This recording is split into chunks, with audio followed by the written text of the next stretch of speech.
Greetings and welcome to Taming the Wave. Over the next 2.5 hours, we'll be exploring one of the most exciting pieces of personal computer software available, NewTek's LightWave 3D. Before we begin though, let's take a moment to explore what's in the package. There are two diskettes labeled Disk 1 and Disk 2. These contain a number of items which we'll be using in the tutorials later in this tape. Also, you'll find useful items like preset color surfaces, a pair of wonderful new 3D fonts from Unili Graphics, and samples of textures from JEK Graphics ProFills. We've also included the Taming the Wave handbook, which provides a handy resource for a number of different pieces of information you'll need every day. Now let me take a moment to tell you about myself. My name is David Hopkins, and I'm the founder of Mach Universe, a graphics production firm dedicated to 3D animation via LightWave 3D. Over the years, our clients have included Texaco, Beatrice Foods, and Holiday Inn, among others.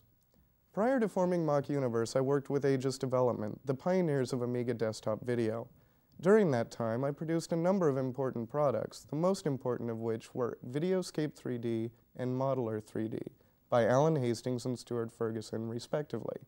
As you may have guessed, those went on to become LightWave and Modeler from NewTek. In 1991, I began a continuing series of articles for Avid Publications' Avid magazine called Lighten Up. In '92, that was followed by a column in Video Toaster User, the magazine's sister publication. That column is called Taming the Wave and is based on this tape, which was already in production. Enough about that. Let's get on into LightWave, shall we? Throughout this video, I'm going to presume that you have a basic understanding of the operations involved with the video toaster. You should already know about clicking and dragging with the mouse. Also, you should understand the operation of a standard file requester. If you aren't familiar with these things, please refer to the Video Toaster Manual for explanations. Before we get into the nuts and bolts of LightWave, it is important that we understand the workings of three-dimensional space. If you were a whiz at geometry in school, this should be no problem at all for you. Even if you weren't, don't worry, it's really not all that complicated. The first thing to remember is that there are three cardinal directions of movement in a 3D environment. All of these directions are measured from a common center, or origin. Here, we'll mark our origin with a white ball. The first axis, x, is used to illustrate motion to the sides. Anything to the right of the origin is a movement in the positive x direction. Anything to the left, obviously, is negative x. The next axis, y, illustrates movement up or down. Anything above the origin is positive y. Positions below the origin are negative y. The last axis, z, defines movement in front of or behind the origin. An item that is behind the origin is positive z. One in front of the origin is negative z. Exact positions can be located by measuring the distances between the item and the origin along each axis. These are normally noted in the order x, y, and then z, and use the metric measurement system. Of course, there's more to three-dimensional motion than straight movement. There are also three different directions of rotation an item may take. These are easy to remember with the following references. Just imagine your head is the item you wish to rotate. First is heading. Heading is rotation around the y-axis.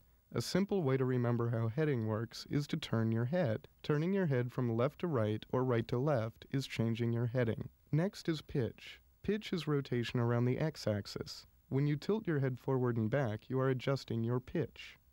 Finally, bank is a rotation around the z-axis. Leaning your head to the right or left is an example of changing bank. All of the rotation values are expressed in degrees, with positive or negative numbers deciding the direction of rotation around each axis. LightWave's options are broken up into a number of distinct groups, making it simple to work on your animation at any level you desire. These areas, or control panels, are reached by clicking the appropriate button from those lining the left side of LightWave's main screen. Before we dive into the mechanics of producing your own animations, let's examine the options available to you. We'll advance through them in a logical order from the point of view of a newcomer to LightWave, but certain options explained may relate to others which have not yet been explained.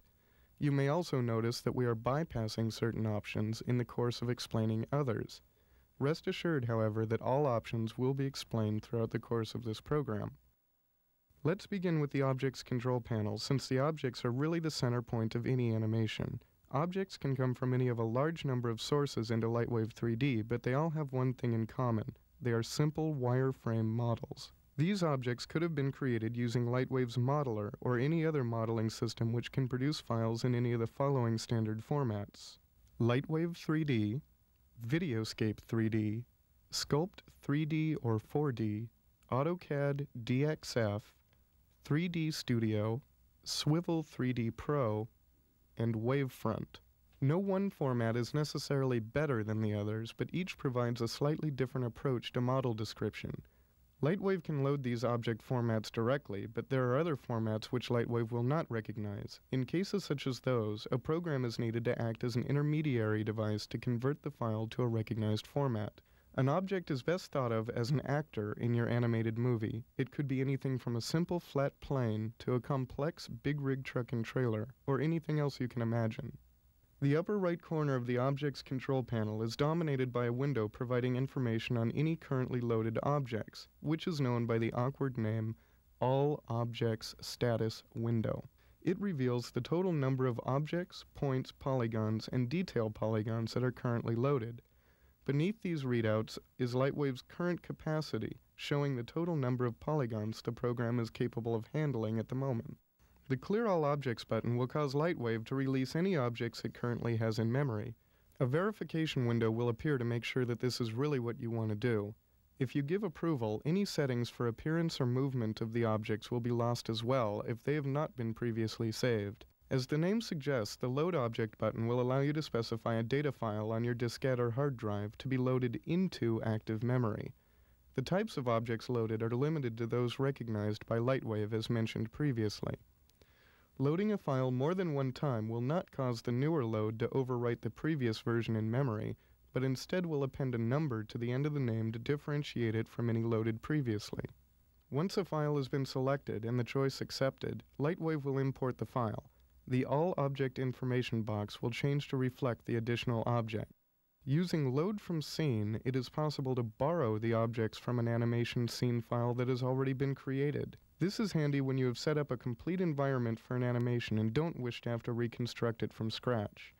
Realize that any associated lights or camera settings which were involved in the previous scene are not loaded along with the objects.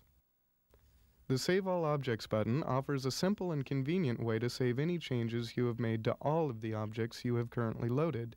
When this option is chosen, and after the prompt is confirmed, the files will be written back over the versions which were loaded, each object file ending up with the name it originally had. Understand that this method will effectively delete any surface settings that these objects had at the time they were loaded into LightWave by overwriting them. If you would prefer that LightWave not save the files using the same names, it is necessary to use the Save Object button, which is found below. The Change Capacity button allows you to adjust the number of polygons that LightWave is able to use. The highest value that LightWave 2.0 is able to handle at any time is 65,530 polygons.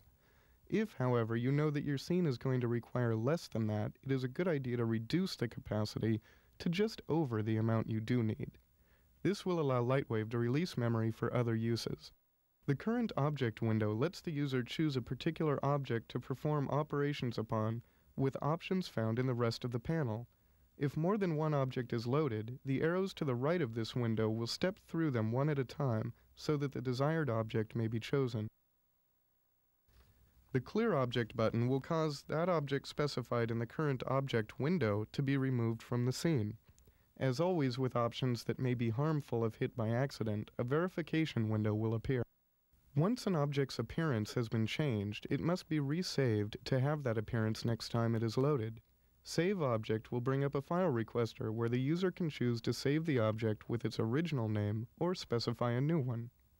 Note that changes made to an object using the Size and Stretch options within the Scene Layout window are not saved with the object file. The only way to permanently change the size of an object is by using a 3D modeling package, such as LightWave's Modeler. It's wise to place extensions relating to the type of file you are saving. In this case, use .lwob for LightWave Object. Immediately beneath the Current Object display is the Current Object Information box. This reveals the total number of points and polygons contained by the object specified in the current object display. Each object within LightWave 3D is capable of having its own motion path, allowing it to move independently of or in relation to other objects in the scene. In a technique derived loosely from traditional cell animation, motion is defined by creating special position markers called keyframes. These are simply frames in which the user has, in essence, told LightWave that the specified object is in exactly this position in this particular frame. LightWave can then examine the change in position from one keyframe to the next and determine how the object would be required to move so as to reach that position. This technique is commonly known as tweening, due to the fact that the computer is calculating the frames in between the two locations. All of these keyframes and tweens are known collectively as a motion path. It is possible to save and load these motion paths for use with objects other than that for which it was originally created. The Object Motion button provides access to the settings which define the current object's movement. If the motion is named, that name appears in the field to the right of this button. When Object Motion is clicked, a motion control panel is opened, which will be explained shortly. The Metamorph button allows an object to transform from one shape to up to 15 others, provided that the shapes all have the same number of points and polygons. When clicked, a sliding gadget appears which the user may set to any percentage of transformation. A setting of 0% would mean that the object is still shaped entirely as it normally would be, while a setting of 100% would cause the object to be completely transformed. To illustrate many of the settings for each option, this array of cubes will be used throughout the video. To see the most dramatic difference, compare the upper left cube to the lower right cube. This animation shows the effects of metamorph. The upper left object is 10% metamorphed from its original shape to that in the lower right corner. The next is 20%, then 30%, and so on. Remember that you are not seeing 10 different objects, you are seeing only 2.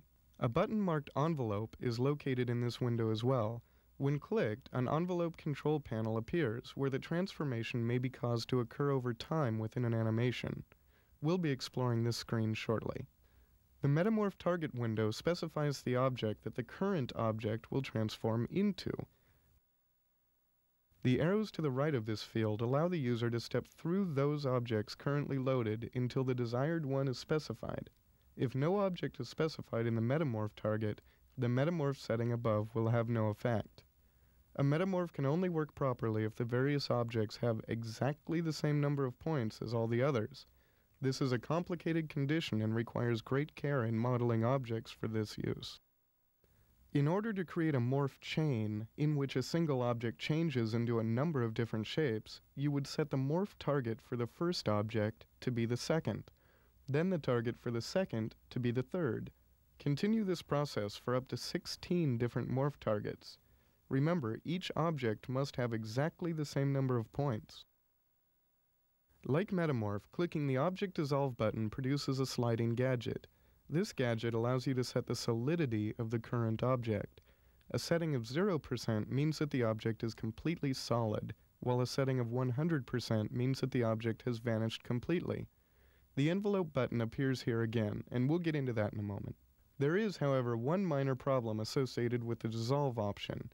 It seems that when you try to use Dissolve to fade an object in or out, you often are able to see through what are normally solid surfaces. If the object has internal polygons, you'll be able to see them while the object is fading either way. This is usually not the desired result and is easily overcome by making sure that objects which are to fade in or out do not have internal polygons. Polygon size is used to explode or implode the current object. In effect, it takes the polygons that define the object and resizes each one of them. A value of 100% would mean that the polygons are their normal size, making the object appear as it was originally designed. A lower setting would cause the size of the polygons to shrink until they vanish. Setting polygon size higher would result in each polygon becoming larger. And yes, there's another Envelope button. By the way, if you wanted to use polygon size to create an explosion, use as many tiny polygons as possible. When the explosion occurs, shrink the polygon size and enlarge the scale of the object. By turning on polygon edges, the user can tell LightWave that each and every polygon that defines the current object is to be outlined. The color used to produce these outlines is defined by the edge color to this button's right. Polygon edges are useful for giving an animation the appearance of a Saturday morning cartoon. You'll also find it comes in handy when you wish to provide a more technical appearance to complex objects. Many years ago, Disney brought a character like this one to life for their movie Tron. The Edge Color button produces a color palette where the user may choose from any of 16.8 million colors. This color will be used to draw the outlines around the current object's polygons if the Polygon Edges button is turned on. If Polygon Edges is not turned on, this color will have no effect. The next set of options tell LightWave how the object handles shadows. These settings are meaningless unless you are rendering your scene with the Trace Shadows option turned on in the camera panel. Keep in mind that shadows are the result of ray tracing and are extremely time-consuming to render. Often it's better to fake shadows with special objects rather than let LightWave try to calculate them. The Self Shadow option tells LightWave that, when the circumstances are right, the object is capable of casting a shadow upon itself. When Self Shadow is turned off, this will not occur. Note that objects that would never cast this shadow, such as an illuminated light bulb, should have this option turned off. This will speed up rendering when using the Trace Shadow option within the camera panel due to the fact that LightWave doesn't have to calculate the shadow. The Cast Shadow option will allow the current object to throw a shadow onto items which may surround it in the scene. Again, this will have no effect unless you are going to have shadows rendered in your scene.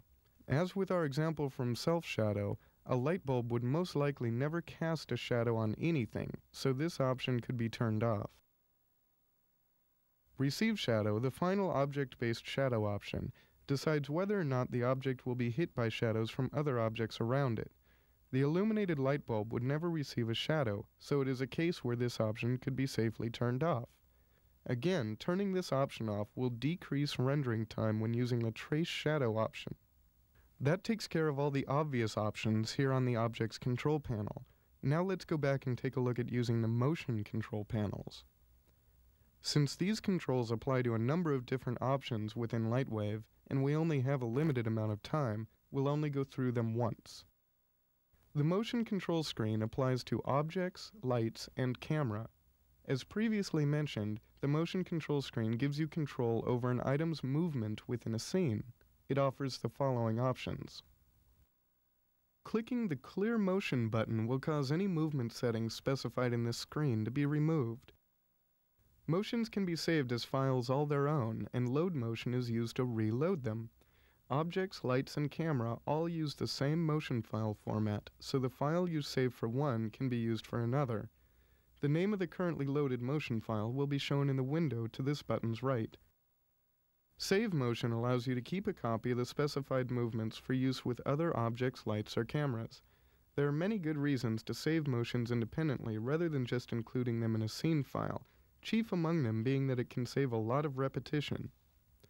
Imagine defining a motion for a car's wheel, where the wheel makes one full rotation every 30 frames. Obviously, the rest of the wheels on the car will be doing the same thing. In that case, saving the motion would allow you to load it into the motion control screen of the other tires, saving you some effort. Motion files do not have to be saved separately. When you save a scene that involves motion files, those motions are automatically saved with it. The frame display window provides information on the number of keyframes and the total number of frames defined in a motion file. The end behavior options tell LightWave what it should do with the object once it has reached the end of its defined motion. If the end behavior is set to reset, the item will return to the settings it had when it was first loaded into LightWave. In the case of objects, this means that the object will be placed at 0 on the X, Y, and Z axes. Heading, pitch, and bank will all return to 0, and object size will return to 1, or full size. This is certainly the least useful of the three end behavior options. An end behavior setting of stop will cause the item to remain exactly the way it was in the last defined frame of the motion file. This is useful for something that would move into position and then stay there, such as a logo. The repeat end behavior setting will cause the item to go back to the beginning of the motion and start over. This would be useful if, for example, you had a spinning tire. You would need only to specify the number of frames that it takes for the tire to make one full rotation, then click Repeat to make the tire spin constantly throughout your animation. With the Parent Object window, the user can tell LightWave that the motions defined for the current item occur in relation to the motions of another. This is known as hierarchical relationship. The tires of a car, for example, are parented to the car itself. This allows them to rotate independently, but still be in position no matter where the car moves. Target Object appears only in the motion control panels for lights and camera. It allows those items to be set to always point at a certain object in the scene. When a target object is specified, the direction option below has no effect. The current keyframe allows you to choose which keyframe of the item's motion you are going to affect with the following buttons. In the current version of LightWave, keys can only be created within the scene layout portion of the program, which we'll be examining shortly. Clicking Position brings up a small window in which you may enter the desired X, Y, and Z positions for the item in the current keyframe. These are specified in meters. Direction brings up a window which allows you to specify the heading, pitch, and bank for the item in the current keyframe. These are specified in degrees. The Scale button brings up a window which allows you to adjust the size of an object along either the X, Y, or Z axis, or any combination of them, for the current keyframe. Normally, an object scale is 1 on each axis for regular dimensions. A setting of 0.5 on any or all of the axes would cause the object to be half its normal size on the specified axis. A setting of 2 would cause it to be twice normal size. The Scale button appears only in the Object motion control panel. The Linear option, when turned on, causes LightWave to move the item in the most direct method possible to get it from the previous keyframe to the current one. This is useful when a motion is required to be very straight or mechanical. By default, a keyframe is non-linear. The lines in this image show the linear path that the ball should follow. The keyframe positions are marked by spheres. Notice the difference between this ball moving in a linear manner versus the same movement in nonlinear. A spline is a smooth curve as defined by a number of placed points. In this case, those placed points are keyframes. The shortest path between two keyframes is, of course, a straight line, but it's not always the best. The spline controls allow you to fiddle with how straight the line between keyframes really is. Tension is used to slow down or speed up the motion or change in behavior of an item as it approaches the keyframe. A setting of 0, the default, signifies that there is no tension on the keyframe, and the item will move at a uniform speed. When tension is set to 1, the keyframe acts as a sort of repulsing magnet, causing the item to slow down as it approaches. While not one you would normally use due to its unpredictability, a setting of -1 would cause the object to speed up as it approaches the key. If you changed the default tension in the scene control panel, this value will reflect that amount if it was created after the change. This Mach Universe logo relies heavily on the use of tension. Continuity causes an item to make a more abrupt transition from one tween segment to the next.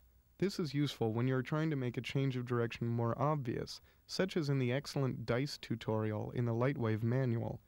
The default setting 0 signifies normal continuity. LightWave will use its normal calculations to change directions.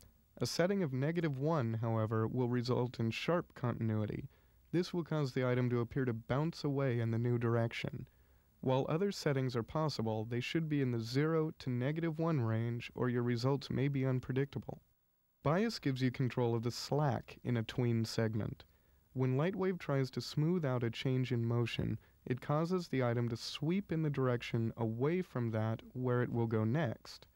This creates the illusion of what is called anticipation in the animation realm.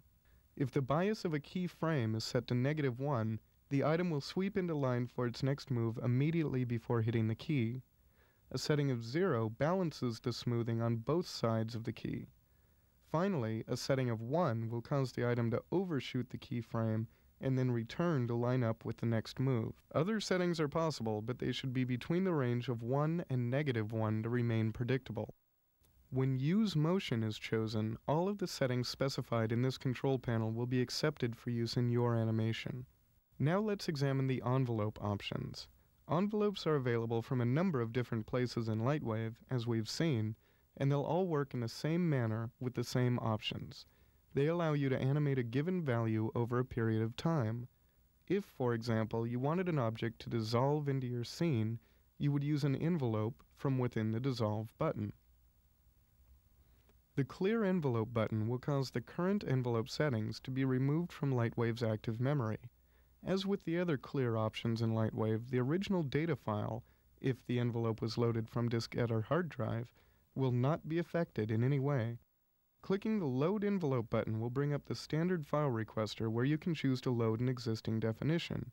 Envelopes saved from any envelope control panel can be loaded into any other. Keep in mind, however, that some options work on a different set of values, so this may not always yield the result you were expecting. The name of the loaded envelope file will appear in the field to this button's right. The Save Envelope button will allow you to save the currently defined envelope onto a diskette or hard drive. Try to attach the extension .env to the end of the envelope files that you save so that their content is clear to you later. If you save the file with the same name as an existing file, LightWave will prompt you to make sure you wish to overwrite the earlier version. Once the file is saved, the name you have given it will appear in the field to the right of the Load Envelope button above. The Create Key button gives you a chance to insert additional points of change for the value within your animation. The keyframes defined here are not considered to be keyframes in the motion and animation sense. This means that if you have a keyframe on frame 30 of your animation defined in an envelope, you won't have one there in your motion unless you define it there as well, and vice versa.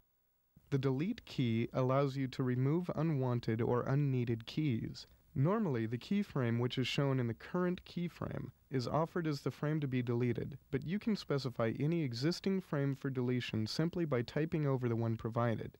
Remember, envelope keys are not the same as motion keys. Deleting one won't delete the other. To the right of the Create and Delete buttons is the Key Information window. This window provides information on the total number of keyframes specified for the envelope, as well as the number of frames the envelope covers. The center of the screen is dominated by the envelope visualizer, which gives you a chance to see exactly what your envelope looks like. Keyframes are designated by a small cross-shaped mark, with lines connecting one key to the next. The height of these markings illustrates the level at which the option is invoked upon those keyframes. A mark at the bottom of the visualizer usually represents a setting of 0, while one at the top would normally represent a level of 100%. Since it is possible to set these levels higher than 100%, the visualizer is a dynamic illustration, always resulting in the highest level at the very top of the display. In the same vein, the lowest setting would always be at the very bottom of the display. When this is the case, a straight dotted line will always mark the 0% level. The window is also dynamic from side to side, with the final keyframe always located at the far right of the display. The Current Keyframe window is used to specify the keyframe which you are currently adjusting. This frame is specified by using the small arrows located to the right of the window, which cycle through the defined keys. Envelope value allows you to set the level to which the specified action is invoked. In the case of Morph, a setting of 0% would mean that the original object is the only one seen. A setting of 100%, on the other hand, would mean that the object is fully converted into its new shape.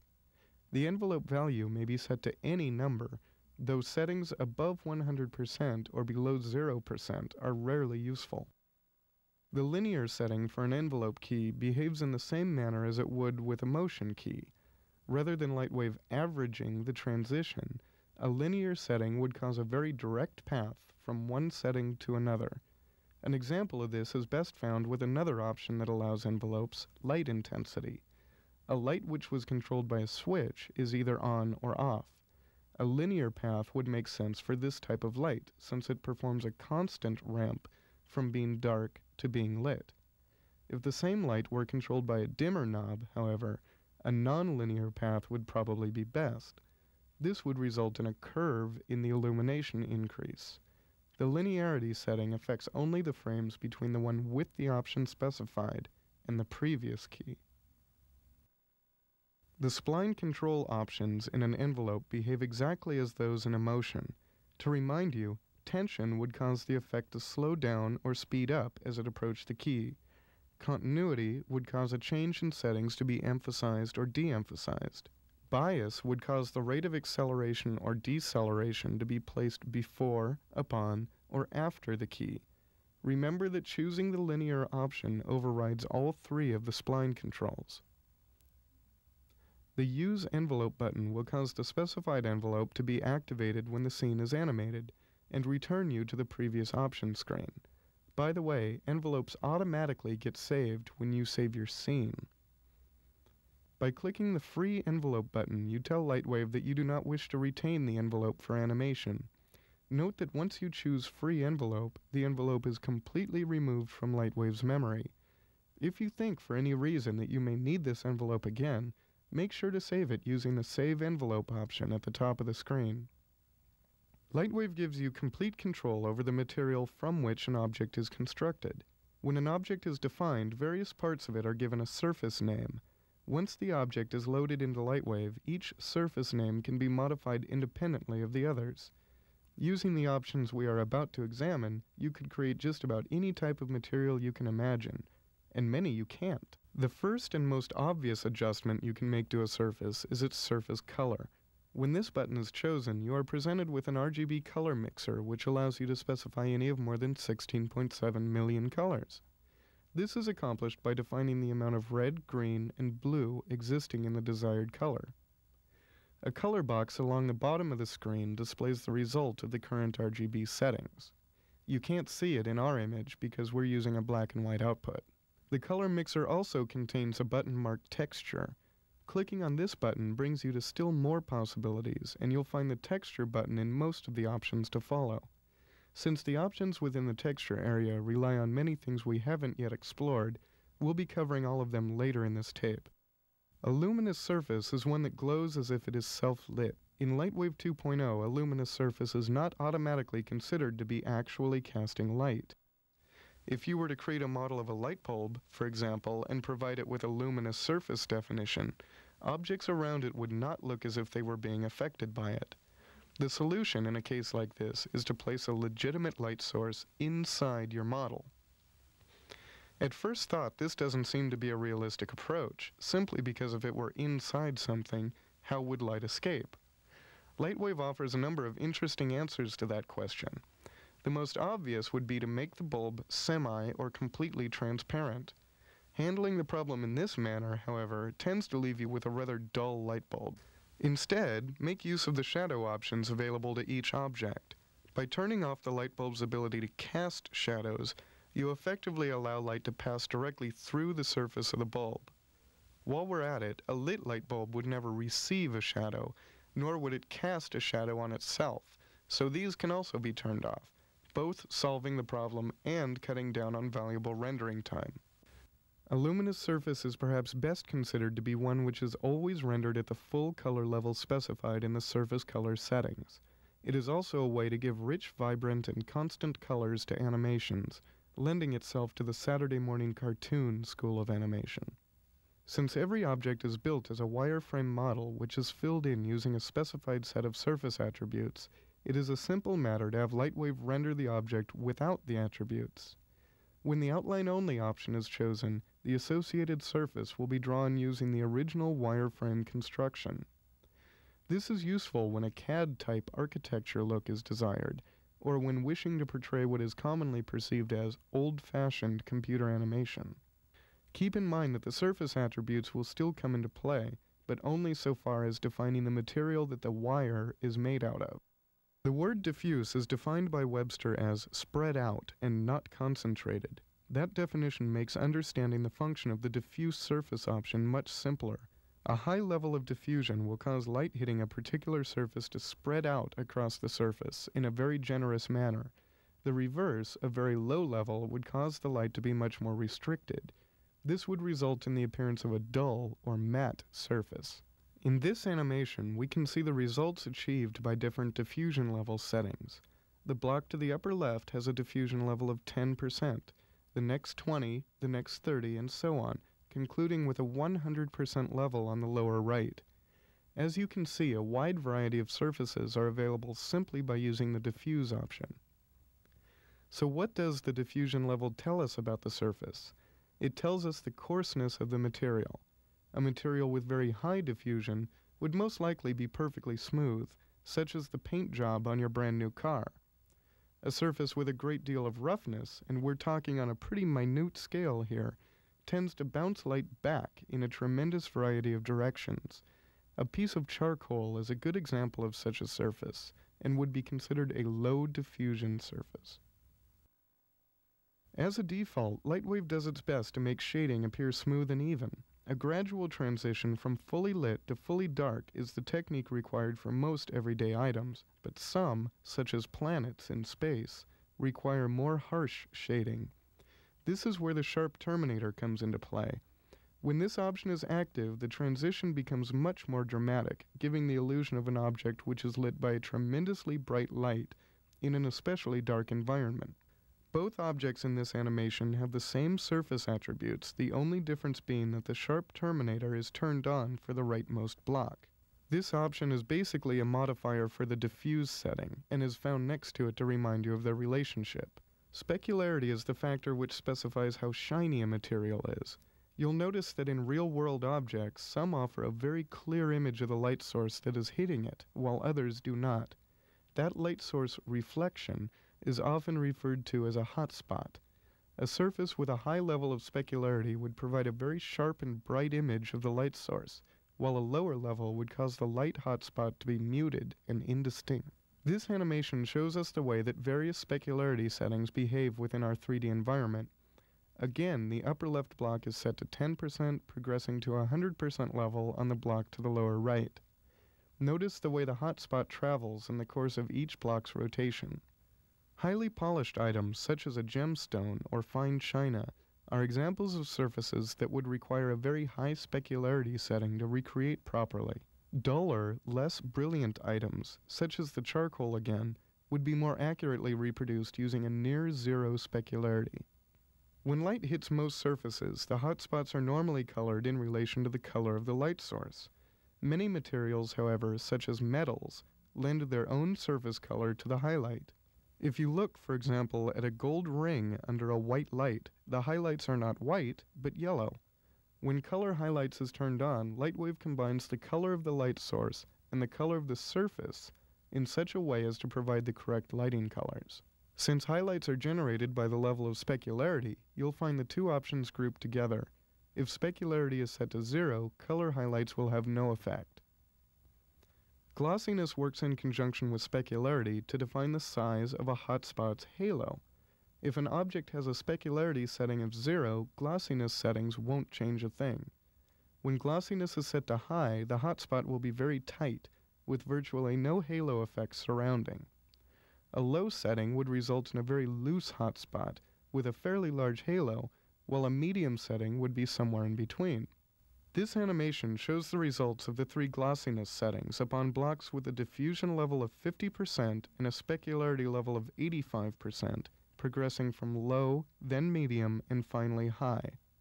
Specularity and glossiness do not cause a surface to reflect the items around it in LightWave 3D. This is controlled by yet another option, reflection. An integral part of using the reflection abilities of LightWave is the reflected image setting, which appears immediately beneath it. If no image is specified, the surface will reflect anything in the environment, whether they be other objects or backgrounds.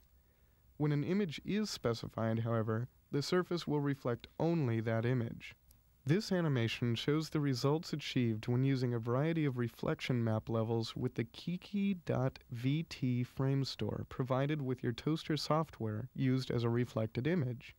As usual, the upper left block represents a 10% level and the lower right block illustrates 100%. Notice that the blocks are not reflecting each other or the background colors. This animation, on the other hand, uses no image for reflection, simply the reflection levels outlined previously. As you can see, the blocks now reflect each other. True environment reflections like this only occur when the Trace Reflections option is turned on within the camera area of LightWave. It also takes quite a lot more rendering time. Reflections have a couple of minor limitations. First, single points do not get reflected. What this means is that if you have a sky full of stars which are all one-point polygons, you won't see them reflected in the surface of a lake, for example. Second, images placed in the background using the backdrop options don't get reflected. As you can see in this animation, there is no reflection of the red gradient backdrop. That is because both that gradient and the word reflection are simply a background image rather than actually existing in the 3D world. The transparency options give you the ability to create see-through surfaces. It could be used for anything from glass or crystal to nylon or cellophane. This animation shows our usual cast of blocks with the usual variety of settings, 10% on the upper left, 100% on the lower right. As you can see, these objects don't quite feel solid. There's a simple explanation for that. We're looking at one-sided polygons. In order to provide the feeling of depth and solidity, we need to be able to see the polygons which would be inside the object. There are two easy solutions to this. The first is to build the object with double-sided polygons in the first place. The other option is often the better of the two. Activate the double-sided option, located at the bottom of the surface area. This causes all polygons with that surface definition to be rendered as if they had polygons inside. One major advantage of using this technique is in memory savings. Every defined polygon which is loaded into LightWave takes up a little more of your valuable memory, not to mention moving you closer and closer to LightWave's own internal polygon limits. Using the double-sided surface option, however, does not count the new polygons as existing. Whenever you are using double-sided polygons of either sort, however, rendering time rises due to the increased volume of calculation and drawing that LightWave must perform. The color filter is an option relating to transparent surfaces only. When this option is chosen, the color of the transparent surface will serve to color whatever may be seen through it. Imagine looking through a piece of red glass. In the real world, everything you see through that glass would be tinted red. That is the result of the red glass acting as a color filter. This animation shows two of our blocks, the first not using color filter and the second with color filter turned on. Both of these blocks are set with identical surfaces consisting of a red color at a value of 175, 50% diffusion, 85% specularity, 85% transparency, and double sides. As light travels through certain substances, it is bent and distorted by them. The index of refraction is a scientific standard which has been around since the early days of science, listing various substances' refractive offsets. A comprehensive usable list of all of these values is tremendously hard to find, but NewTek has put together a fairly good one in the Video Toaster manual. For ease of use, you'll find that list reproduced in the Taming the Wave handbook. Refraction only produces results when using a semi-transparent surface, and the higher the level of refraction you use, the more rendering time you can look forward to. This animation represents some of the more common refractive levels. The first block is set to 1.0, representing air. Next is 1.330, representing water. Third is 1.553, representing quartz.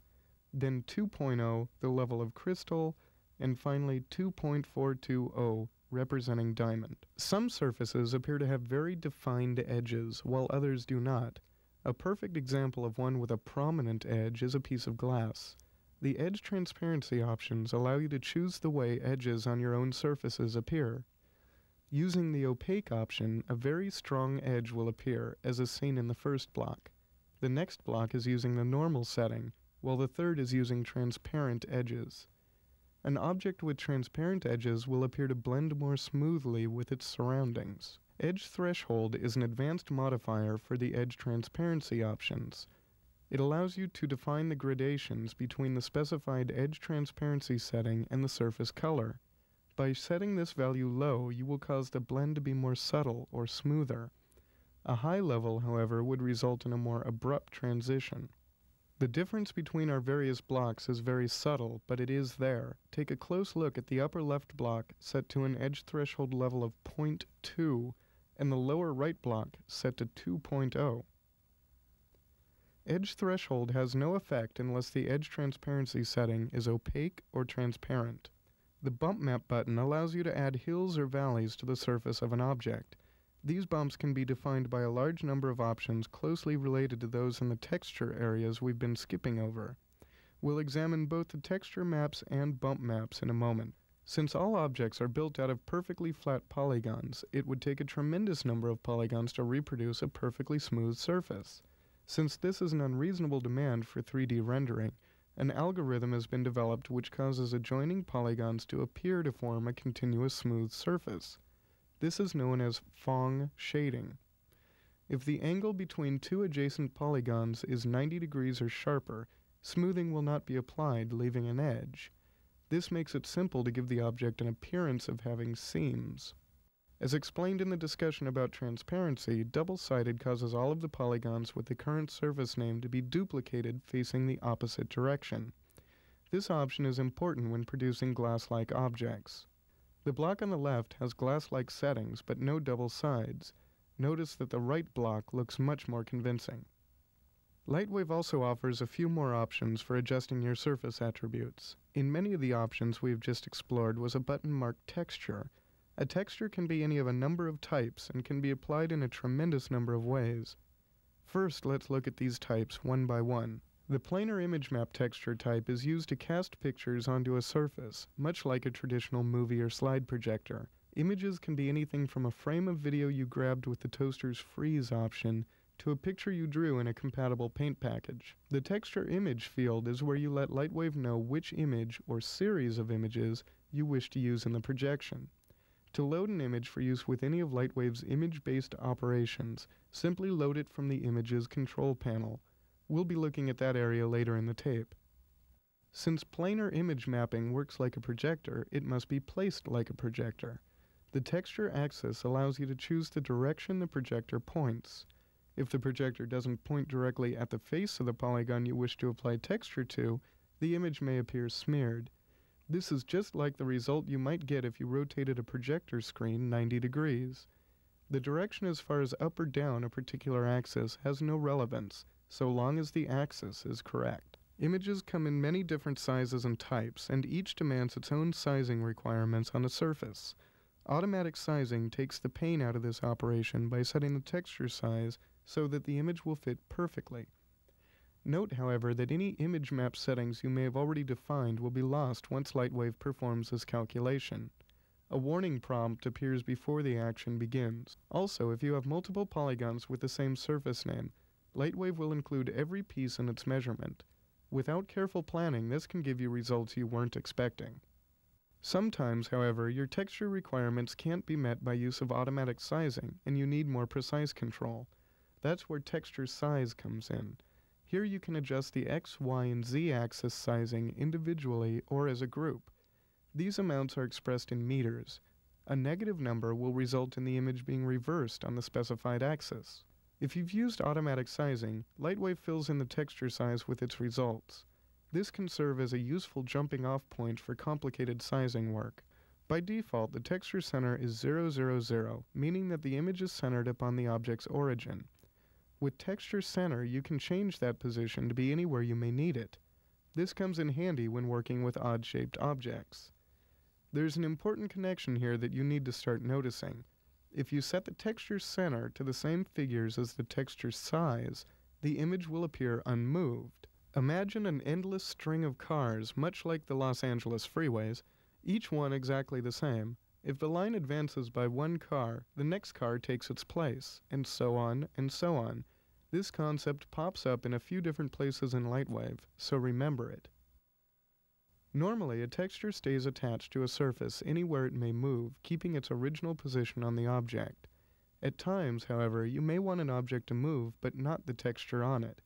When world coordinates is turned on, the image will be visible on the moving surface as an endless series of image tiles, which, by the way, is the way LightWave always sees images. Sizing options are still in effect, but now relate to the scene's origin, not the object's. When an image is applied to a surface, the original surface color setting is ignored. By setting fall off, you can cause the image to fade out as it progresses further from the texture center. This is expressed in percentage of fall off per meter and can be different for all three axes. With texture velocity, you can put your images in motion on a surface. Simply enter the amount of movement on any axis per frame, then render. The image will appear to be a scrolling series of image tiles. You can decrease or remove the tile seams by using what are known as seamless images. These are pictures constructed so that the left side matches the right side, and/or the top matches the bottom.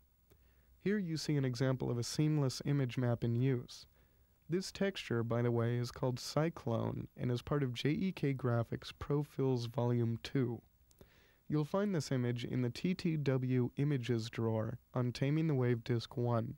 Some images work better when they're seen as a negative. Still other situations can take advantage of it as a special effect. Simply click Negative Image and all of the image's colors will be reversed. Note that this works best with black and white images. When image-mapped surfaces get to be too close to the camera, pixels tend to appear, creating a mosaic pattern. In most cases, this is not desired. Pixel blending will attempt to smooth out the pixels by averaging colors. For those of you already familiar with Electronic Arts Deluxe Paint 4 paint package, this is much like using a smoothing tool on a jagged line. Anti-aliasing is almost the reverse of pixel blending, but not quite. Used when image map surfaces move far away from the camera or when working with a complicated image, anti-aliasing will tend to diminish flickering and image breakup. Use Texture accepts any changes you may have made for the surface and returns you to the surface's control panel. Free Texture allows you to exit the texture and release it. Make sure this is what you really mean to do. The cylindrical image map is identical to the planar image map with a couple of minor changes. For the sake of time, I'm only going to mention the differences. The direction of casting works a little bit different with this and the next type of texture, spherical image map. Rather than pointing the projector at the face of the surface, you want to point parallel to the surface. This animation of globes explains what I'm talking about. The spheres each have the exact same settings, the only exception being that the first is cast along X, the next Y, and the third Z. Notice that only the image cast along Y has the proper orientation. Texture size's only real difference is that the only size adjustment that changes the result is on the texture axis. In other words, if the image is being projected down Y, only changes to the Y texture axis would accomplish anything. Width tiling allows you to specify the number of times an image is repeated around the surface that you're mapping on. This can be set to any whole number. The larger the number, the more images you're going to get. Spherical image map is virtually identical to cylindrical image map. One new option is added for tiling control. We've already looked at how width tiling works, and height tiling does the same job along the projection axis. If, for example, height tiling was set to 18, the image would be repeated as 18 tiles. The number of images in width tiling times the number of images in height tiling will give the total number of images wrapped on the surface. As might be expected, checkerboard creates a pattern of alternating colors. This is accomplished by using the surface color as one set and the texture color as the other set. In this texture type, texture size defines the size of the squares. This is set in meters, and each axis can be altered individually. The color specified here is used alternately with that set in surface color. It uses a standard RGB color gadget to set the color. Note that the color you specify here will be used as the center square in your checkerboard. Checkerboard is the first of what are called procedural textures. What this means is that the computer generates them based on a mathematical formula. The procedural textures are not just projections, like the image maps, but actually have a three-dimensional existence. Mapping these on round surfaces can have some unusual results. Again, the name explains the function. The same options as those found in checkerboard, and with the same purpose. One new option makes an appearance here as well. Line thickness lets you define the thickness of the grid lines. This is defined in meters. Remember that this is another procedural texture, so using it on rounded surfaces could be complicated. Yet another name that makes the purpose clear. Unfortunately, dots can only generate truly round dots. Only one new option here. In this texture type, texture size defines the distance between the center of one dot and the center of the next. Dot diameter allows you to set the distance from one side of a dot to the other side. If dot diameter is set higher than the texture size, the entire surface will be the color of a dot. This is where we start getting into the complicated stuff. You see, the marble texture doesn't produce nice-looking marble without a lot of work. Most 3D artists use image maps of marble grabbed with a video camera, which is very quick and easy. The rule with texture access when used with marble is that there are no rules. Depending on the type of surface you wish to create, any of the three axes may be best for you. In this case, texture size lets you set the amount of variance within your marble. Imagine the texture size marked off as an endless series of grid squares. Each time the pattern enters a new grid square, the pattern will deviate. The smaller you set the texture size, the more radical the marble will appear.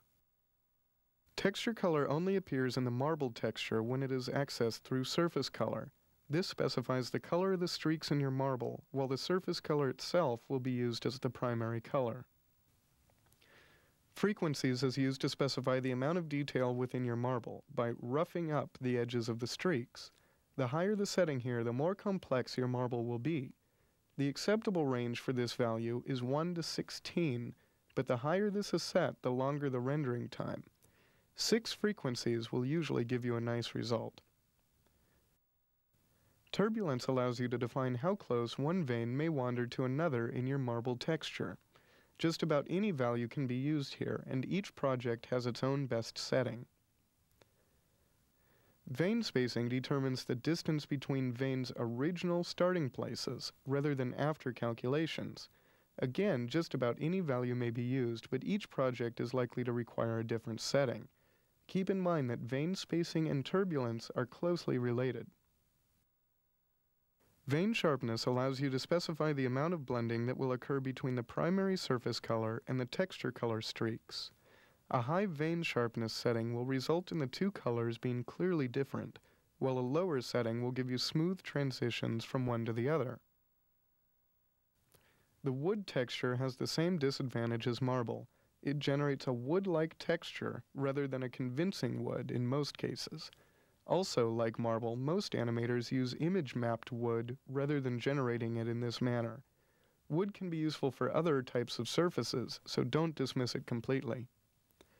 All of the wood options are comparable to those in marble, but rather than producing swirls and streaks, wood produces rings. The underwater texture creates a pattern much like what you might see at the bottom of a swimming pool with a choppy surface. The wave sources setting works much like frequencies in the other textures. Each wave source will add another set of waves affecting the pattern. The valid range for wave sources is 1 to 16. The more wave sources used, the longer the rendering time. Wavelength allows you to specify how close the waves in your texture will get to one another. The higher the wavelength, the farther apart the waves will be. The band sharpness is virtually identical to the ring and vein sharpness in wood and marble, respectively. Fractal noise is probably the most useful of all of the texture types. While the concept of fractals is a bit much to get into here, suffice it to say that it generates seemingly random patches of color on a surface. Here you can see examples of fractal noise simulating clouds and wood. The fractal noise options are similar to those in the other texture types. Each of these texture types can be used as any of a number of different surface definitions. By using fractal noise to generate a transparency map, storm clouds float across the sky in this scene. A cracked mud image is used as a diffusion map on the ground to darken a brown surface color. You could also use any of them as specularity or reflection maps. When used in these applications, the image is converted to black and white. Then, LightWave determines the amount of the surface quality by how light or dark the image is. The darker the color is, the less of the attribute is applied. This image shows a picture frame created by using only a bump map. Many of the texture types we have explored can be used as bump maps, with fractal noise appearing as fractal bumps. The primary difference between bump maps and other texture maps is that bump map textures include an option called amplitude. This determines how high the brightest parts of the image will be in the rendering. A setting of 0% means that it will not create raised surfaces, while a setting of 100% would have a great amount of height variance. Bump map does not give you true depth on a surface. Let's rotate this picture frame and you'll see what I mean. If you want your surface to have true bumps, you're going to have to model it that way in the first place. LightWave's image control panel provides you with a number of options for importing pictures into your animations. Clicking Clear All Images will cause a prompt to appear, making sure that you really want to drop all of the images you may have loaded. This won't affect the original image files, but will disable any image maps you may be using. The field to the right of this button lets you know how many images are currently loaded. Load Image brings up your traditional file requester, where you may specify a single image file to load. An image must be in Toaster Framestore, Toaster RGB, or Amiga IFF format. Pictures in your scenes don't just have to be stills. LightWave will also allow you to give it just the prefix of a series of numbered pictures. On frame 5, for example, the image displayed would be video.005 if video dot was the prefix you used. The current image field lets you specify a loaded picture to be deleted or to check the image's statistics. The field directly below this one displays the resolution, number of bit planes, and memory usage for this image. Note that the lower the resolution and/or bit planes, the less memory the image will consume. Clicking Clear Image will produce a requester making sure that you wish to release the current image from memory. By using frame offset on the current image, it is possible to use only a portion of an image sequence in your animation. If you wanted the sequence to begin with the 10th image, for example, and were rendering your animation from frame 1, simply enter 9 here. This is useful if you need to have a sequence continue into a second scene. Loop Sequence activates the loop length option to its right. If an image sequence ends before the total number of frames in an animation, the images will be replaced with black. Using Loop Sequence, you can change the playing time of that sequence. If you are using a 30-image sequence, the loop length will automatically be set to 30. This means that LightWave will spread the 30 images over 30 frames, and then start over. If the loop length were set to 15, LightWave would compress the animation and repeat it every 15 frames. LightWave is capable of placing images or colors in the background of an animation which you create. This is handled through the backdrop options. An image created using another software package, or even one rendered previously by LightWave, can be placed in the background of your animation using the Background Image option. Currently, any image in the Amiga IFF, Toaster Framestore, or Macintosh PICT formats are acceptable for this application. Note that an image used in this manner is not considered to be a solid surface. This means it will never cast a shadow, receive a shadow, reflect, or refract in a scene. Further, it is not possible to move a background image, so if your camera moves in a scene, the backdrop will remain unchanged. An image is selected for this purpose by locating its name using the arrows to the right of the field. It is possible to use a sequence of images in the background, allowing you to simulate animation or just change backgrounds. To accomplish this, simply use the Load Sequence option in the Images area to import the files. The images must all have the same file name, differentiated only by the numbers appended to the end of them. These numbers correspond to the frame number in which that image will appear.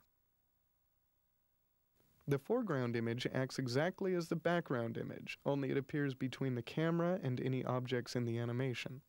A foreground image is useful when you wish the animation to appear as if it is being viewed through or behind something. This animation shows an image sequence which was originally shot in front of a green screen used as a foreground key. The screen was replaced with a Taming the Wave logo, then the entire sequence was saved to the hard drive. That sequence then served as an image map sequence for the monitor screen with a loop. Here's the original footage. Foreground image has the same limitations as background image in that it doesn't cast or receive shadows, reflect, refract, or move. Foreground dissolve is used to fade the picture specified as the foreground image into or out of the scene. The value may be set as a constant percentage or animated over time using an envelope. A good use of this function might be when the effect of a frozen video image becoming a 3D scene is desired. The foreground key allows you to mark certain colors from the foreground image as being transparent. This would allow animation within your scene to be visible through those colors. They are specified by the low clip color and high clip color settings to this button's right. With our green screen example, low clip and high clip were both shades of green. When used in conjunction with the foreground key, low clip color will tell LightWave the lowest RGB values to treat as transparent in a foreground image. High clip color defines the maximum RGB values which LightWave will consider transparent in the foreground image. Neither the high clip nor the low clip have any effect unless the foreground key is turned on. LightWave is capable of producing a color gradient in the background of your scene using 4 user-definable colors. This is useful for creating a quick landscape, as the default shows, or any number of special visual effects. The zenith color is that which would be directly in front of the camera if it were pointing straight up. In the case of a natural landscape, this would be a dark blue. The sky color would represent the shade at the point where the sky meets the ground on the horizon.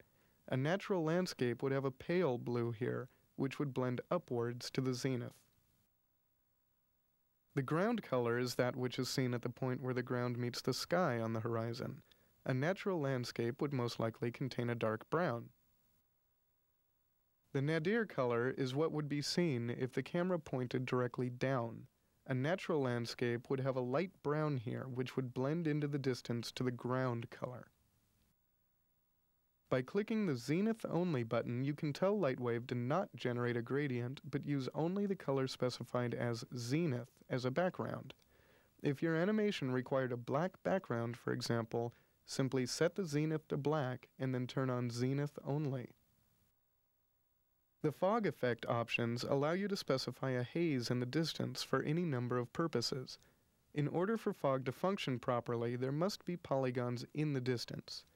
Fog does not work with backdrop items such as background images or color gradients. When the fog off option is active, all other settings in this portion of the panel will be ignored by LightWave when the scene is rendered. Linear fog causes LightWave to render what is essentially a solid cube of fog in the distance as specified by the fog maximum and minimum distances found below it. The color of this fog is determined using the fog color button. If you're trying to simulate real fog, don't use this option. Notice that in this animation, the train almost seems to be coming out of a wall of fog.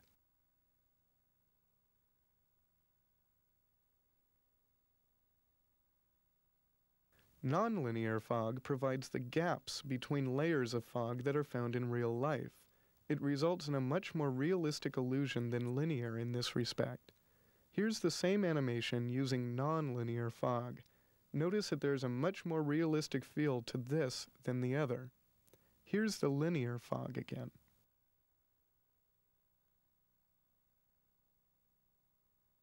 The fog minimum distance gives LightWave the starting point of the fog. This is specified in meters and is judged from the position of the camera. If the camera moves, the fog will move right along with it, keeping this distance between it and the camera at all times. The fog maximum distance tells LightWave the distance from the camera that the fog is completely opaque. As with fog minimum distance, this amount of space will always stay the same regardless of the camera's movement, and is specified in meters. When working with fog, keep in mind that these distances specify the density of the fog. If, for example, the minimum distance were 1 and the maximum distance were 2, the fog would be very dense indeed. The same minimum distance with a maximum of 1,000, however, would result in very light fog. The fog color setting determines the color of the fog at maximum distance, where it is completely solid. A good setting for this color when attempting to simulate real fog is a very pale gray, somewhere around the RGB values of 150, 150, 150.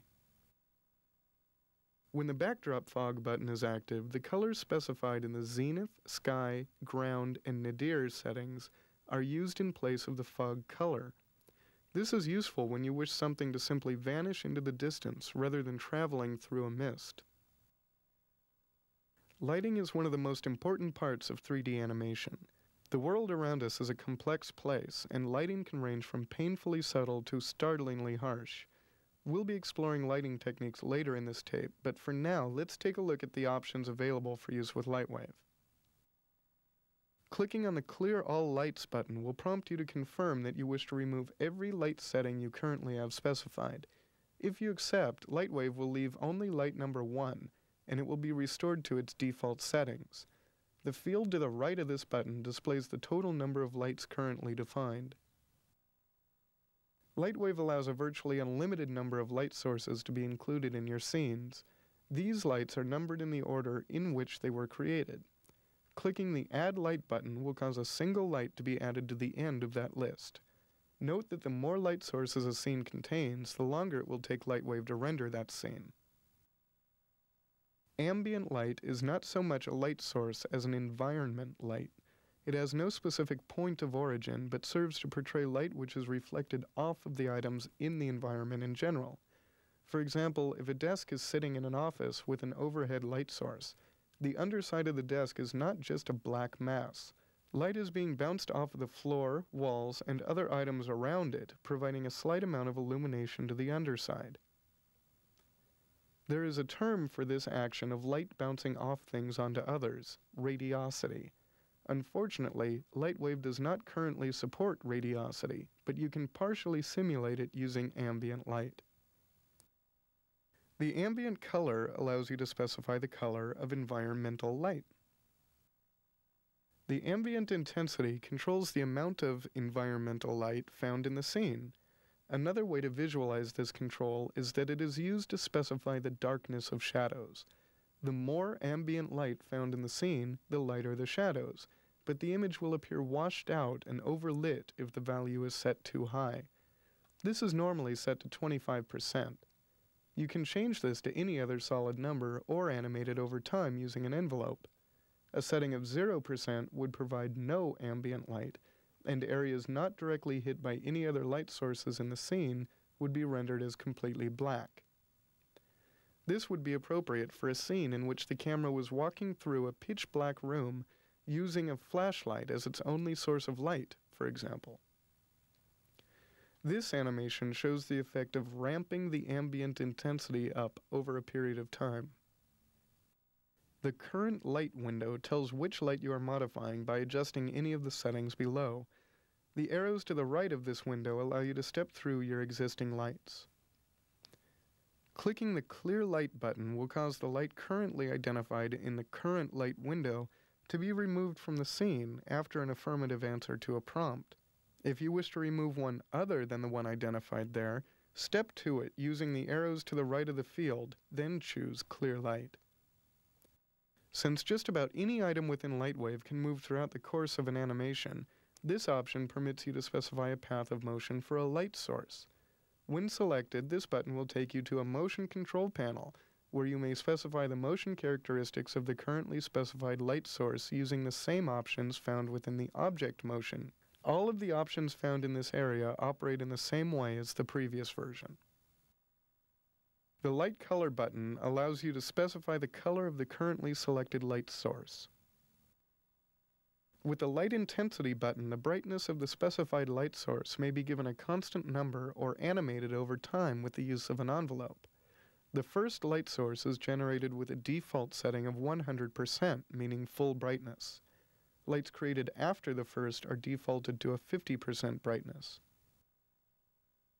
To the right of the light intensity option is a toggle button labeled Shadow Casting. By turning this option on, the light will cast shadows on objects which have shadow options enabled. If, however, this option is turned off, that particular light will cause no shadows to be cast anywhere in the scene, greatly reducing rendering time. This option lends itself to a unique type of lighting control. By adding a non-shadow casting light in the exact same position as one which does cast a shadow, the brightness of the non-shadow casting light will serve as a control knob for the shadow brightness in the scene. LightWave allows for 3 different types of light sources within a scene. Note, however, that none of these 3 types produce a visible source of light. If you want the light to appear to be coming from a light bulb, for example, you would need to have an actual light bulb model at the location of the light source. The distant type has no specific point of origin, but is controlled by the direction it points. When used, a constant stream of light is cast in the direction the light points. This is useful for scenes in which a light source is a tremendous distance away, such as a scene on Earth lit by the sun. When using a distant light source, the fall-off, cone angle, and edge angle below have no effect on the source. The point type provides light outward in all directions from a single position in space. This sort of light could be used to simulate a light bulb in a scene. When using a point light source, fall-off may be used, but cone angle and edge angle have no effect on the source. The spot type behaves exactly as a standard spotlight would in the real world. It projects a beam of light in a single direction controlled by the direction the spot points. When using a spot light source, the fall-off, cone angle, and edge angle settings all affect the source. The fall-off setting may be used only with point or spotlight source types. It controls the speed at which the light dissipates as it moves away from the source. Fall-off is specified as a percentage that defines the amount of fall-off per meter. If, for example, you had a point or spotlight set to a 50% fall-off, the light 1 meter from the source would be half as bright as the light at the source. A 100% level would mean that the light has no effect at all on surfaces farther than 1 meter from the source, while a setting of 0% would cause the light to continue infinitely in an unchanged state. The cone angle setting applies only to a spotlight type. It controls the size of the beam of light produced. This is specified in degrees, with higher values producing a larger beam of light. Cone angle is measured from the center of the beam of light to the outside edge. Edge angle works in conjunction with cone angle, and therefore only on spotlight types. It controls the thickness of the fuzzy areas at the edge of the beam. The edge angle is entered in degrees, which are then subtracted from the cone angle. The larger the edge angle, the fuzzier the light's edge will appear. If, for example, your cone angle is set to 30 degrees and your edge angle is set to 10 degrees, you retain an effective light circle spanning only 20 degrees, while the rest is used as a blending zone. As the name implies, the camera control panel gives you access to your camera settings within a scene. The camera motion button gives you the ability to control the movement of the camera throughout the scene. The options found in this area are identical to those found within the light motion controls. The zoom factor is used to specify the camera's magnification level. It may be set with either a constant number or animated over time using an envelope. The default zoom setting is 2.4. A higher setting will increase the level of magnification, while a lower setting will decrease it. Note that the zoom option provides a substantially different effect than simply moving the camera closer to or further from the scene. Here you can see an example of camera move and then a camera zoom.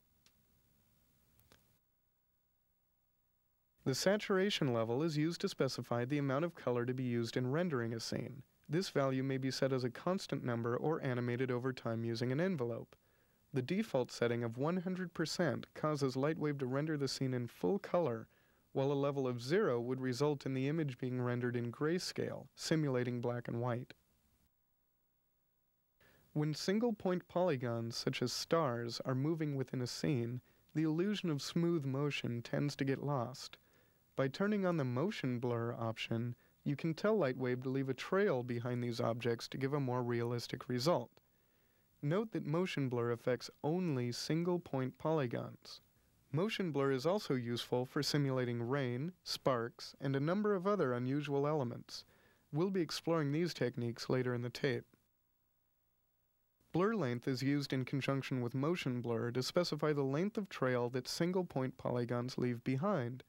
A standard film camera would be simulated by using the default setting of 50%, but longer or shorter trails may be specified as required. The remaining options in the camera control panel are used to specify the type of image output LightWave will use when rendering the scene. The first set of buttons is for defining the rendering technique. If the wireframe method is used, LightWave will draw the entire scene with unfilled polygons. This method is useful for giving the illusion of CAD-type animation. Wireframe does not use hidden line removal, so you'll be able to see all of the polygon outlines, not just those facing the camera.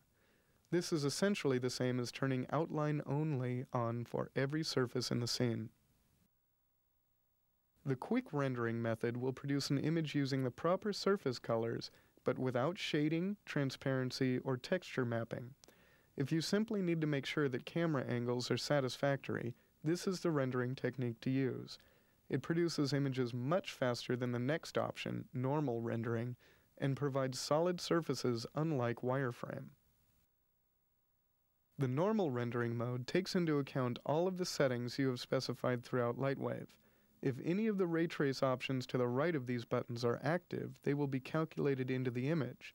Even without these options, however, the output from normal rendering will contain the correct shading, transparency, and texture mapping which you have specified for the scene. The options to the right of the rendering technique options are, as just mentioned, ray trace options.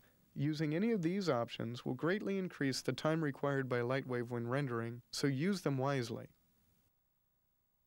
The Trace Shadows option causes LightWave to calculate accurate shadows as would be cast by light sources set as shadow casting sources. If none of the lights in the scene are capable of casting shadows, this option would be a complete waste of time. Equally, if none of the objects in the scene have their shadow options turned on, this option would also be pointless. Due to the fact that this is a ray tracing option, rendering times increase dramatically when it is turned on. Note that if your scene contains a generated backdrop, such as a gradient, image, or solid color, it will receive no shadows. This includes the default ground and sky backdrop colors. These items do not exist in the 3D environment. If you need the backdrop to receive shadows, you must use an actual polygon with the desired image, if any, texture mapped upon it. The Trace Reflections option causes LightWave to calculate accurate reflections within a scene. Only surfaces with a reflection value higher than 0 will actually be affected. Any other objects in the scene will be reflected in those surfaces, provided that the reflective surface does not have a reflected image or procedural map upon it. Certain items, such as single-point polygons, as would be used for stars, for example, 2-point lines and outlines are not able to be reflected. We'll explore a simple technique for getting around this limitation later in the tape. Further, the image anti-aliasing feature, when used upon an image map surface, is not able to be reflected. The reflection of it upon other objects will not be anti-aliased. Finally, generated backdrop items such as gradients, images, or solid colors are not reflected. Again, this is a ray tracing option, so images will take substantially longer to render with it active. The Trace Refraction option causes LightWave to offset light passing through a semi-transparent surface, providing it has a refractive level specified. This is perhaps the most time-consuming of all the ray trace options, so don't use it unless you really need it. Refraction tracing has the same limitations as reflection tracing, in that it cannot deal with single or double point polygons, outlines, or backdrop gradients, backdrop images, solid backdrop colors, or image anti-aliasing. The next set of options are used to specify the render resolution. The higher the render resolution, the longer it will take LightWave to render the image, but the image quality will also improve noticeably. LightWave is not able to render directly to the full color display, so it draws each image in segments. These segments are then moved to the display and the next segment is rendered. The number of segments required is in direct relation to the resolution you are rendering in. The super low-res mode is extremely fast but outputs at only 160 by 100 pixels. The resulting image will be very rough. This resolution is useful for quick checks of surface settings, camera angles, and the like, or even to record an animation test quickly. When LightWave renders in super low res, it uses only one render segment. The low resolution mode is only slightly slower than super low res, but produces images at twice the quality, 320 by 200. Low resolution is an excellent choice for client preview animations because of its compromise between speed and quality. Low resolution requires only one render segment. The medium resolution mode is the next slowest step, and the next step up in resolution, to 640 by 400. The image quality is good, but edges still show quite a bit of aliasing. Medium resolution requires 4 render segments. High resolution is the mode which you will probably use the majority of the time for final output. At 1280 by 800, most of the jaggy, aliased edges are eliminated, and the speed is pretty good, especially if your machine's accelerated. High resolution requires 16 render segments. Print resolution at 2560 by 1800 is LightWave's highest output level and also the slowest. This resolution is meant for output to slides, print, or film, rather than video, which doesn't have enough scan lines to do the image justice. Images rendered in print resolution stand up well against those from much more expensive 3D rendering packages. This resolution requires 50 render segments. The remaining 2 options offer special variations of the render resolutions above. With overscan turned on, LightWave will render the image all the way out to the edges of the screen rather than leaving a black border around it. This mode is essential for broadcast quality output. It also adds more rendering time by increasing the amount of picture that LightWave must draw. When letterbox is turned on, the top and bottom of the image are clipped by black. This results in an image much like that seen in many movie commercials and tapes, providing a simulation of the aspect ratio found in a movie theater. Rendering time is decreased by approximately 30% when using letterbox. If you're using letterbox in an animation which has a black background, you won't be able to tell that it's there. Instead, it will look like objects are just vanishing for no apparent reason. One solution for this problem is to increase the background black to red, green, and blue levels of 5 or higher to produce contrast between the image area and the letterbox. The record panel lets you specify how LightWave is to record the images it renders, whether that be to a video medium, such as tape or laserdisc, or computer medium, such as a diskette or hard drive. If none of the options here are specified, LightWave will just continue to render images over one another, keeping none of them.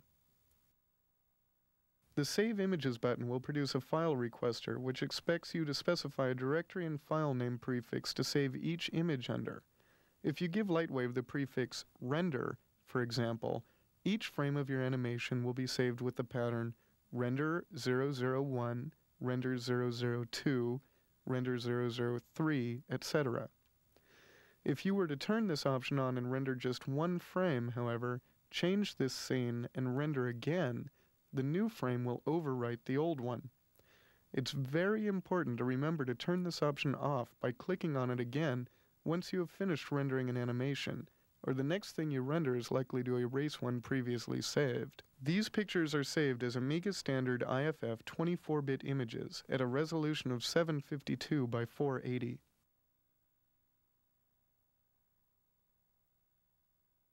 The full-size save option will cause images rendered in high resolution or print res to be saved in their full size.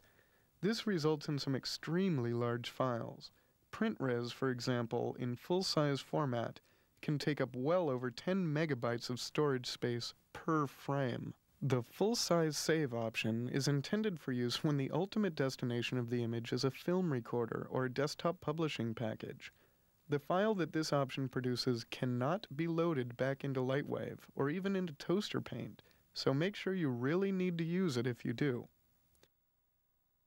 The Save Frames option serves the same purpose as the Save Images button, but causes the pictures to be saved in NewTek's Frame Store format. This is handy in that standard images cannot be loaded directly into the toaster switcher, but frame stores can. As with Save Images, you need to specify a prefix to which LightWave will add the appropriate frame number. Once a sequence of frames have been saved, the Play Frames option can be used to display them in order one after the other. This is useful for recording them to a video medium, but you'll need to set the recording options below to allow your video recorder to keep up. Frames are played back as fast as they can be retrieved from the storage unit unless the record delay states otherwise. The frames to be played are specified by locating the directory in which they are stored, then providing only the prefix name used to save them. If you give LightWave both the prefix and frame numbers, as would happen if you just clicked on the file name and hit OK, it will not work. You can specify the frame numbers to be displayed by adjusting the first and last frame in the Scene area. When the recording button is turned on, every time LightWave finishes rendering a frame, it will cue a video recorder using the information specified in the options below. This event occurs through the serial port on the back of your video toaster system. All of the options in this area may or may not apply to your particular recorder and single frame controller. Please consult the manuals for those products before using these options. The record setup is used when you wish to issue a command directly to the serial port, such as a stop command. Whatever is entered in the pop-up requester will be sent immediately after you click the OK button or hit return. If your single frame controller needs to have a frame number passed to it by the system, you will probably need to use the start position. The number you enter here would tell LightWave how many frames into the tape the animation is to begin. As LightWave generates each frame, it adds the new frame number to this one and passes it along. The record command is the information that gets sent out through the serial port once a frame is completed. The record delay setting is used to tell LightWave how long to wait after sending a record command before proceeding with the next frame. A normal setting for a VTR is 5 seconds to allow for the tape to pre-roll. If no value is specified here, you may find that LightWave has already begun creating the next frame before the current one is put on tape. This value should be specified in seconds. Some VTRs require a longer pre-roll when establishing the first edit. For those machines, you could enter a first frame delay amount in seconds. LightWave offers an excellent environment for putting together your scenes called the layout. Layout actually produces a 3D view where you can move objects, lights, camera, change viewpoints, and much more. The layout controls are split up into groups of their own, keeping like operations together. The upper left corner of the layout window is titled View Mode, and that is just what it lets you select. Using the buttons in this area, you can look at your scene from any number of perspectives. The XY view mode gives you a point of view down the Z-axis. This lets you look straight at the scene. When you are using this view, you will be unable to move any items along the Z-axis. The XZ view mode gives you a look at your scene from the top down, or looking down the Y-axis. In this mode, you will not be able to move items along the Y-axis. The ZY view mode lets you look at your scene from the side, or down the X-axis. This mode will not allow you to move an item along the X-axis. Perspective view mode offers a completely independent viewpoint which you may place anywhere you desire. Moving the perspective point of view will not affect the finished scene in the least. It is simply here so that you can go check on a portion of your scene without having to move your camera. What you see when looking through the camera view is what you're going to get when you render the scene. The next section on the left is easily mistaken for the first set, but they are very different, and it is very important to pay close attention to which you are using. You see, while the previous set let you decide where you are looking from, this set lets you decide which type of item you are adjusting. When View is selected as the edit item, you are able to change the position of any of the view modes except camera. For example, if my edit item is View, and my view mode is perspective, I'll be able to adjust my perspective view using the next set of options. When object is selected as the edit item, you can adjust the objects in your scene. The light selection from edit item gives you the ability to manipulate any lights you may have in your scene. By default, LightWave does not show you lights in your scenes. When you are in this mode, however, your light or lights will appear. As you've probably guessed, the camera selection from edit item will allow you to adjust your camera position. Note that you don't have to be looking through the camera view mode when you adjust the camera, but you'll want to most of the time. The mouse function you choose from this next group decides exactly what your mouse will do when you move it. Since a mouse only has a limited number of trigger motions, you get to choose which type of movement is being changed. Certain of these mouse functions only appear if you are using a particular edit item type. By setting the mouse function to move, you tell LightWave that dragging the mouse to the left or right while holding down the left mouse button will adjust position on the x-axis. Dragging with the left mouse button forward and back will adjust the z. Finally, dragging with the right mouse button forward and back will change the y-axis. The position of the item is shown in the status window in the lower right of the layout. Keep in mind, however, that your choice in view mode may restrict your movements. In that case, simply choose another view mode. Rotate tells LightWave that dragging left or right with the left mouse button will adjust heading, dragging forward or back with the left mouse button will adjust pitch, and right button forward and back will adjust bank. The direction of the item is displayed in the status window in the lower right corner of the layout. The size mouse function offers only two types of movement since it adjusts all three axes at the same time. Holding either mouse button and dragging left will enlarge the object, while dragging right will shrink it. The percentage of change is shown in the status window in the lower right corner of the layout. You'll only find size available when object is selected as the edit item. Stretch is the same idea as size, but can be adjusted separately on each axis. Dragging the left mouse button to the right or left adjusts the object's scale along the x-axis. Forward or back stretches along the z, and with the right mouse button stretches along y. Stretch only appears when using the object edit item. The zoom mouse function appears only when editing the view. Dragging either button to the left will zoom out, letting you see more of the scene. Either button to the right will zoom in for close-up work. Remember that since this only affects your view, not your camera, it will not affect your final image.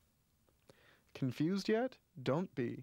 A few minutes of experimentation in here and you'll be moving faster than you ever imagined. But wait, there's just a little bit more. The axis control panel allows you to lock your item's position on any of the axes while you adjust another.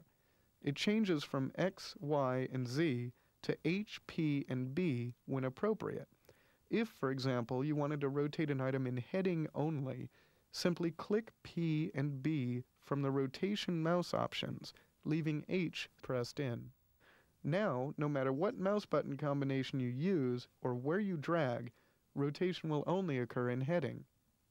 An axis is locked when it appears to be sticking up. The reset button will return any value specified by edit item, mouse function, and axis controls. It will return the value of those settings chosen to their original state. If we wanted to return the heading of our last example to its default, just click Reset with only the H button pressed in. It's pretty easy to get all turned around when trying to position your perspective view. If you want to find a particular object in your view, simply go to Object, Edit Item, find the name of the object you wish to see using the selected item field under the 3D view, then click Center. The perspective view will now have that item centered in its view. While being able to position items graphically using the 3D view is very useful, there will be times when you need your positions to be a little more precise. Numeric input provides a way for you to type in your entries instead of using the mouse. The numeric input fields match the selected mouse operation setting options. Note that when you are using numeric input, the axis controls are all unlocked. LightWave places a piece of gridwork in the center of each scene, which you can only see in the 3D view. The size of this grid represents the precision level of movements you make in the view. If you find that items are moving too much too fast, just reduce the grid size. Of course, if you want larger movements, raise the grid size. This grid also gives you an idea of where the ground is in your 3D environment. When you change the grid size, you also affect the amount of zoom in your view mode. If your view was zoomed way in before you lowered the grid size, it'll probably need to be zoomed out quite a bit. If you don't want this grid to be visible even in your 3D view, you can turn it off with an option in the visibility options. The visibility options allow you to decide what you do and do not see in the 3D view. When one of these options is pushed in, it will be visible. Grid hides or reveals the perspective grid in the center of the scene. Objects hides or reveals all of the objects in the scene. Note that when an object is specified as the selected item below the 3D view, it is going to be visible regardless of this setting. Lights hides or reveals the lights in your scene. Like objects, if a light is specified as the selected item, it will be visible regardless of this setting. Camera hides or reveals the camera in your scene. You'll only see the camera if you use a view mode other than camera view. If the camera is the selected item, however, it will be visible regardless of this setting. When overlay is turned on, a set of dotted lines appear in the camera view. These represent approximate borders for certain rendering items. The overlay is actually two overlays. One is a pair of lines running from side to side. This represents the letterbox rendering borders. Anything between those two lines will be visible when a letterbox image is rendered. The other overlay is a square sitting on top of those lines. This square represents the rendering area for a non-overscan image. Anything outside this box will not be seen unless the image is rendered in overscan, in which case the entire 3D view is roughly the rendering area. The right and left edges of both the view and the non-overscan box apply equally to an image rendered in letterbox. The area directly beneath the 3D view changes depending upon which of the various modes you are working in. The selected item is the one which you wish to adjust with the other options of this screen. When you are in the Object's Edit Item mode, it will offer a list of all of the objects in your scene. When in Lights, it will list lights, and so on. The arrows to the right of this field allow you to step through these lists until you locate the item you wish. The selected item will be drawn in white in the 3D view. The field to the right of this button shows the current frame number. This frame is the one shown in the 3D view above. By clicking the Go to Frame button, you can type in the frame number you wish to be displayed. Another way to move through the frames is one by one, using the arrows to the current frame number's right. Remember when we discussed keyframes and tweens? This is where you make your keyframes for motion. Simply arrange the selected item to your liking using the various tools here, then click Create Key. This brings up a requester with the words Create Key at Frame at the top and a field with the current frame number in it. If you wish to place the key on this frame, simply proceed to the next portion of the requester. If you want to place the key on a different frame number, type it in. The second part of the requester contains buttons marked Selected Item and All Items. If you choose Selected Item, the selected item only will have a keyframe created. All items would create a keyframe for each and every item in your scene at that frame. Try to use Selected Item most of the time, however, because keys where items don't need them tend to cause problems later. There are two ways to exit this window, and it is important you realize the difference. You could take the obvious route and simply click OK or Cancel, but you could also hit Return from the frame number field. This causes whatever the current button setting is to be accepted. Don't forget to check it before you hit Return. The Delete Key function works in exactly the same way as Create Key with the reverse consequences. Clicking the Next Key button will cause the selected item's next keyframe to be displayed. Keep in mind that each and every item in your scene can have its own keyframes. Previous Key causes the selected item's previous keyframe to be displayed. The Spline Control button gives you access to the current frame's spline controls, which we discussed earlier in the tape. Note that this button will only appear when you are on a keyframe for the selected item. As mentioned in the motion control panel explanation, items may be made to move in relation to another item. When an item other than the selected item is specified in this option, the selected item's movement will be linked to those of the parent item. To disable this feature, simply set the parent to none. Set Target will only appear in conjunction with the camera or lights. When a target is chosen, the selected item will make sure to always point at it, wherever it may go. This would be useful when you wish to have your camera follow a fast-moving object, for example. To turn this off, simply set the target to none. When you are building an animation, it's often useful to see it in motion before you actually record it. LightWave allows you to produce wire previews of your animation from any view mode. A prompt will appear asking if the preview should be generated in bounding box or wire frame. Bounding box will use box outlines of each object in the scene in place of the detailed versions.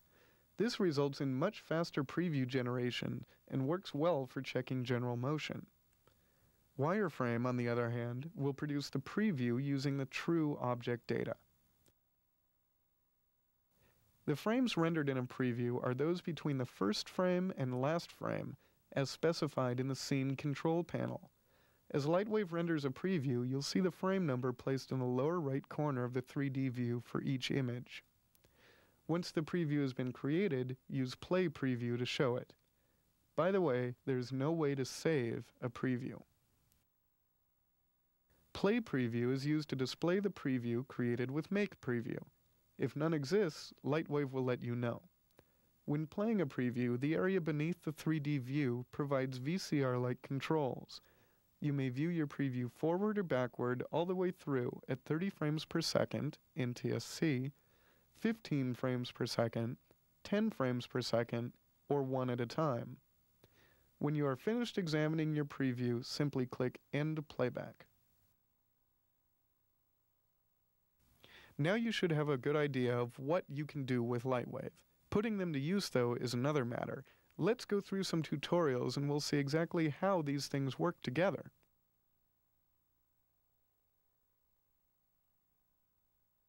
Digital Micronics Incorporated brings the latest in floptical disk technology to your video toaster. The DMI Floptical Disk is a standard SCSI device that lets you back up and store a convenient 21 megabytes per diskette at less than $1 per megabyte. In addition to your toaster, the DMI Floptical Disk Drive is compatible with IBM, Mac, and Unix workstations and reads and writes to standard 720K and 1.44 megabyte floppies.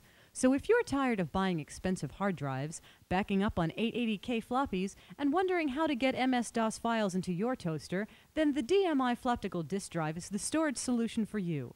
DMI Floptical Disk Drives are available in both internal and external versions and come complete with everything you need to get started. This incredible new product comes with a 30-day money-back guarantee and a 1-year warranty. Call now for current prices.